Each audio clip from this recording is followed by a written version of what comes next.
नमस्कार दोस्तों, कुछ दिनों से सोनू निगम जी जो हैं वो कैंपेन चला रहे हैं टी सीरीज और भूषण कुमार जी के प्रति। तो इस सिलसिले में मैं ये बोलना चाहती हूँ कि टी सीरीज ने आज तक हजारों कलाकारों को ब्रेक दिया है जो कि आउटसाइडर्स हैं, जो इंडस्ट्री से नहीं जुड़े हुए।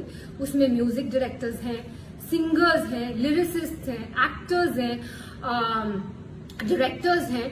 मैंने खुद अपनी डायरेक्टेड फिल्म यारियां में 10 न्यू कमर्स को चांस दिया।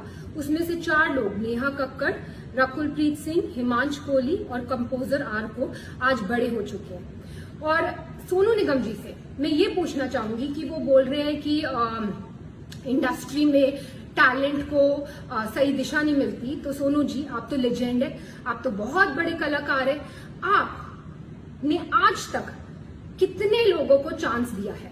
आप तो बहुत बड़े लेजेंड है, आप तो कहीं से भी लोग, आपके पास तो कितने लोग आते होंगे कि सोनू जी हमारी मदद कर दीजिए, मेरे बेटे की मदद कर दीजिए, मेरी बच्ची की मदद कर दीजिए, हमें मिलवा दीजिए टी सीरीज में, हमें चांस दिलवा दीजिए। आप तो आज तक टी सीरीज में नहीं आए कि इसको चांस दे दो, इसको मैं, ये बहुत बड़ा टैलेंट है, इसको आप चांस दीजिए। आपने तो कभी किसी को चांस दिलवाने की बात नहीं की। आपने ना ही कोई टैलेंट आज तक इंडस्ट्री में इंट्रोड्यूस किया।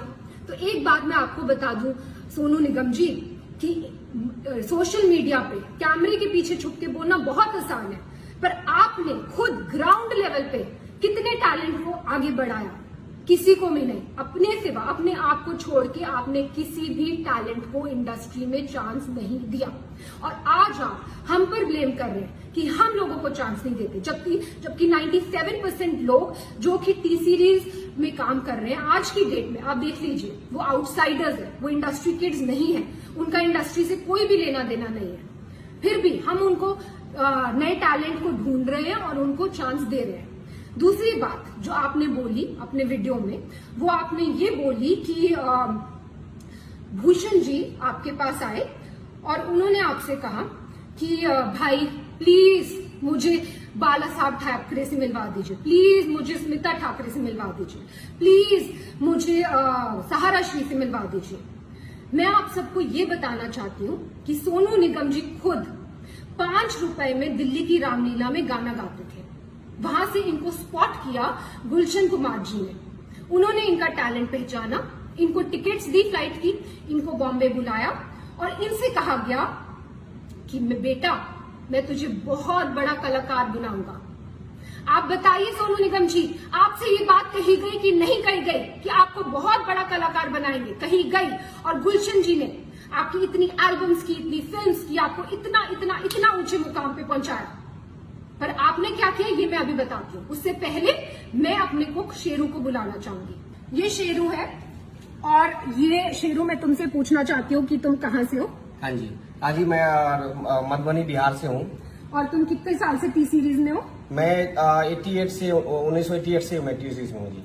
तो तुम मुझे क्या बता रहे थे सोनू निगम जी को? सोनू निगम जी के बारे में मुझे मालूम है बेटा। मैं जब आप लोग नहीं थे तभी गुलशन जी ने इनको दिल्ली से बम्बई लाए थे। मैं गुलशन जी के साथ ही उस टाइम में था, गुलशन जी भी नहीं थे उस टाइम में। मैं गुलशन जी के साथ, मैं और वो लोग बम्बई में रहते थे। सोनू निगम जी आए थे, उनके पास वो ऐसे छोटी स्कूटी होती है ना, उस भी आते थे। हमने हमारे ऑफिस में वो रिसेप्शन में बैठे रहते, कितना भी साहब आते थे तो उनसे मतलब मुलाकात करने, कभी कोहली जी से, कभी मुकेश वगैरह, उनसे बातें करते रहते थे। घंटों लाइन में बैठे, मतलब वो उनसे बातें करना। फिर धीरे धीरे साहब आते, फिर साहब ने उनको बोला था कि मैं मतलब काम कराना है उनके साथ। काम कुछ बहुत दिन के बाद साहब ने, 2-4 महीने के बाद साहब ने उसको भी आगे काम दिया। बहुत सारे एल्बम बनाए, बहुत फिर फिल्मों में चांस दिया, बेवफा सनम वगैरह बहुत हिट हुए उस टाइम में।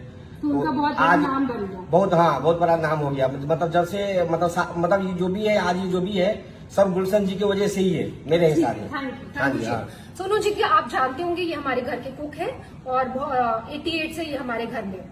एनीवेज, अब मैं ये बताना चाहती हूँ कि 1998 में जब टी सीरीज की फैमिली के साथ ये हादसा हुआ था और गुलशन कुमार जी को खत्म कर दिया गया था, तब सोनू निगम जी ने क्या किया? तो सोनू निगम ने सोचा कि अब तो टी सीरीज का क्या होगा, टी सीरीज का तो कोई करता धरता है नहीं।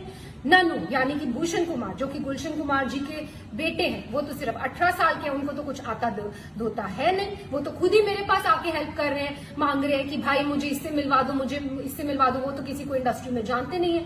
तो ये कंपनी तो खत्म होने वाली है। तो भाई मैं पहले अपने आप को सेफ गार्ड कर लूं, तो इन्होंने जाकर एक दूसरी म्यूजिक कंपनी के साथ, इनकी मतलब कोई भी वो नहीं थी, कोई भी इनको थैंकफुलनेस नहीं थी कि टी सीरीज ने मुझे इतना आगे बढ़ाया। आज टी सीरीज फैमिली में इतनी बड़ी प्रॉब्लम आई है तो मैं इनके साथ खड़ा रहूं, मैं भूषण की हेल्प करूं और उसको मिलवाऊं लोगों से। रादर ये तो खुद दूसरी कंपनी के साथ जाकर इन्होंने एल्बम कर ली और भूषण इनके पास आकर मदद मांग रहे हैं कि भाई मुझे ये कर दे वो कर दे, और इस मदद का एहसान ये आज जता रहे हैं, वीडियो बनाकर जता रहे हैं कि तूने मुझसे ये मदद मांगी। एनीवेज, तो भूषण जी ने इनसे मदद मांगी कि भाई प्लीज मेरे लिए दीवाना एल्बम कर दो, क्योंकि ये तो भाई पूरी तरह से एहसान फरामोश होकर दूसरी कंपनी में चले गए थे।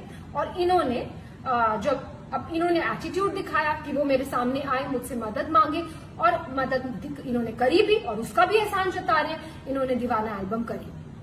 ठीक है, फिर उसके बाद इन्होंने जो वीडियो में दूसरी बात कही वो ये कही है कि भूषण जी ने इनसे मदद मांगी कि भाई मुझे अब्बू सलीम से बचा ले।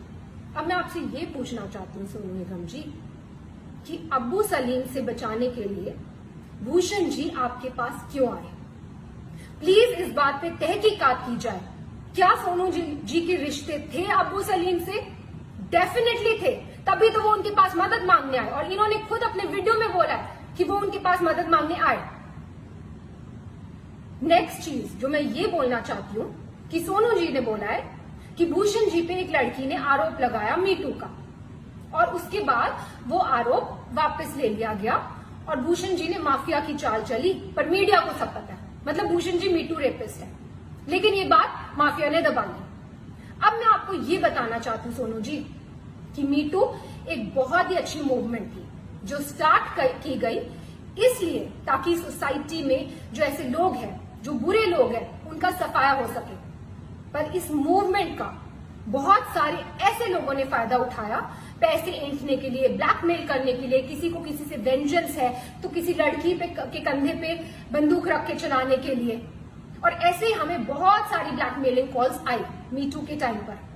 उस टाइम पर हमने सिर्फ पुलिस की सपोर्ट ली, पुलिस की हेल्प ली, और पुलिस ने तहकीकात की और पुलिस ने ये क्लियर कर दिया कि ये तो सीधा सीधा ब्लैकमेलिंग का केस है। और पुलिस ने हमने पूछा कि क्या आपको कुछ करना है, कुछ मानहानि का दावा करना है या कुछ करना है, हमने डिसाइड किया कि नहीं, हम मीडिया तक में भी ये बात आउट नहीं करेंगे कि क्या हुआ है हमारे साथ। क्यों? क्योंकि हम खुद किसी लड़की को डाउन क्यों करें, हम किसी लड़की को क्यों उसको इस तरह भरे बाजार में उसकी इज्जत उतारें। लेकिन उसका ऐसे बहुत सारे केसेस आए हमारे पास, और उसका फायदा आप जैसे लोग उठाते हैं। और कई लड़कियों ने एडमिट भी किया कि कई लोगों ने जो सच्चे दुश्मन है इंडस्ट्री में, उन्होंने वो पीछे थे इस मिली भगत के, लेकिन देखिए आप आज भी इसका फायदा उठा रहे। मैं पूछना चाहती हूँ सोनू निगम जी, क्या है मीटू मूवमेंट? मैं लगा दूं आप पे मीटू, तो मैं लगा दूं आप पे मीटू, बोल दूं आप मीटू रेपिस्ट है, हो जाएंगे आप मीटू रेपिस्ट। तो प्लीज सोच समझ के वीडियो बनाया कीजिए, क्योंकि आपने धमकाया वीडियो में कि आप उस लड़की का वीडियो आउट कर देंगे। बेशक कीजिए, पर नेक्स्ट टाइम कोई भी वीडियो आउट करना हो, याद रखिए प्रूफ के साथ कीजिए। बिना प्रूफ के मीटू मूवमेंट का कोई मतलब ही नहीं है। और कोई भी अगर बिना प्रूफ के कोई इल्जाम लगाता है, क्योंकि जब से आपने ही अपना वीडियो ऑन किया है तब से वापस हमारे पास ब्लैकमेलिंग कॉल शुरू हो गए, वापस कई लड़कियां उठ गई हैं कि हमें तो सोनू निगम जी से इंस्पिरेशन मिल गई है, हमें आप हमें काम दो, या तो हमें आप पैसा दो, नहीं तो हम आप पर ये कर देंगे। सिर्फ ये लड़कियां ही क्यों, बहुत सारे सिंगर्स और खड़े हुए हैं, वो कर रहे हैं, वो ऐसे ब्लैकमेल कर रहे हैं। मुझे ये वीडियो बिल्कुल भी नहीं बनाना था सोनू निगम जी, और भूषण जी ने तो मुझे स्पेशली बोला था कि हमें चुप रहना है, हमें चुप्पी साधे रखनी है, लेकिन आपने अभी भी अपनी कैंपेन बंद नहीं की। आज भी हम कोशिश करते हैं टी सीरीज से कि 80% लोग 100% लोगों को चांस दे, पर कई बार लोगों को काम नहीं मिल पाता बिकॉज सो मेनी रीजंस। किसी म्यूजिक डायरेक्टर, कोई धुन में कोई कलाकार जाता है, कोई धुन में कोई कलाकार जाता है। 80% लोगों को तो काम मिल रहा है ना मार्केट में, जो 20% को लोगों को काम नहीं मिल रहा वो कोई भी शुरू हो जाएगा, कोई भी किसी पे भी आरोप लगा सकता है। तो ऐसा माहौल है। और आपने जब अपना वीडियो ऑन किया तो मैं आपको बता दूं कि मेरे साथ क्या हुआ। मेरे हस्बैंड के against death threats, social media पे डेथ थ्रेट्स, मेरे लिए रेप थ्रेट्स और मेरे बच्चे के लिए थ्रेट्स। मैं क्यों सहूं ये सब? मैं क्यों सहूं अपने बच्चे के लिए थ्रेट्स? और अभी भी आपकी कैंपेन बंद नहीं हुई है, अभी भी आपकी कैंपेन जारी है। आप इतने सारे सिंगर्स को अभी भी इकट्ठा कर रहे हैं और उनको एक गठबंधन बना रहे हैं और उनको बहका कर जिनको काम नहीं मिल रहा फॉर वट एवर रीजन, उनको काम इस बात में लगा रहे हैं, इस पब्लिसिटी लेने के ये मुद्दे में लगा रहे हैं कि उनके आपके साथ मिल जाए और टी सीरीज को हम कैसे खत्म कर दें, भूषण कुमार को हम कैसे खत्म कर दें। एक बात मैं आपसे कहना चाहूंगी सोनू निगम जी, आप किस टाइप की हैं ये तो आपकी बीवी ने क्लियर कर दिया था। उन्होंने खुद आप पे, आपको याद है, आपकी बीवी ने खुद आप पे इल्जाम लगाए हैं। प्लीज याद कीजिए उन इल्जामों को, आपने पब्लिकली जो आपकी बीवी ने आप पे इल्जाम लगाए थे और फिर आप दूसरों पे इल्जाम लगाइए। और मैं बिल्कुल, जैसे कि मैंने कहा, मैं बिल्कुल इस हक में नहीं थी कि मैं ये वीडियो बनाऊं, लेकिन इतनी मैं कश्मकश में हूं, क्या करूं, बनाऊं ना बनाऊं, ये सच्चाई लाऊं कि नहीं लाऊं। फिर मुझे फाइनली गीता से मुझे मेरा आंसर मिला। गीता में जब अर्जुन भगवान कृष्ण से पूछते हैं कि मुझे ये युद्ध नहीं लड़ना है, ये युद्ध लड़के किसका फायदा होगा, तो भगवान कृष्ण अर्जुन को समझाते हैं कि एक योद्धा के लिए धर्म से बढ़कर युद्ध लड़ने के अलावा और कोई बड़ी चीज नहीं है। अगर तुम युद्ध नहीं लड़ोगे तो तुम अपना यश गवाओगे, तुम्हारा अपयश होगा, संसार में लोग तुम्हारे अपयश की चर्चा करेंगे और तुम्हारे दुश्मन हर तरह की कटु वचन बोलकर तुम्हारा वर्णन करेंगे। और वही हो रहा है, सब लोग कटु वचन बोल रहे हैं, सारी दुनिया। जैसे कि मैंने बोला, मुझे रेप थ्रेट्स आ रहे। तो मैं ये कहना चाहूंगी कि जितने भी आप सिंगर्स को, म्यूजिक डायरेक्टर्स को, जिनके पास आज कोई काम नहीं है, उनको आप भड़का रहे हैं, उनको भड़काना बंद कीजिए, क्योंकि अदरवाइज रणभूमि ओपन है। किसी को भी पब्लिसिटी के लिए इस रणभूमि में आना है, युद्ध ऑन है।